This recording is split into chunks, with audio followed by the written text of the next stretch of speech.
Here, we have a transistor amplifier depicting a series of voltage drops across various resistors and a single transistor. When you input a signal, this simple one-stage amplifier can produce a bigger signal on the output side. We can apply a system of notation to included subscripts to depict the voltage drops across the resistors and transistor in this circuit. Each of the voltage drops is depicted by a V for voltage with the corresponding subscript notation. Therefore, VB refers to the voltage drop from the base terminal of the resistor B to the ground. This is an example of a single subscription notation. When a single subscript is used, the ground is the reference point.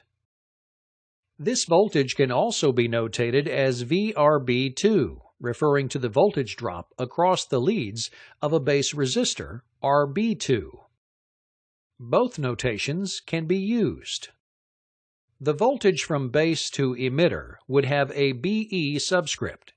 This is a double subscript with the voltage drop measured from the base, B, to the emitter, E. Thus, the notation would be VBE. Using both single and double subscript notations, click and drag the following voltage script notations to the appropriate boxes in the diagram.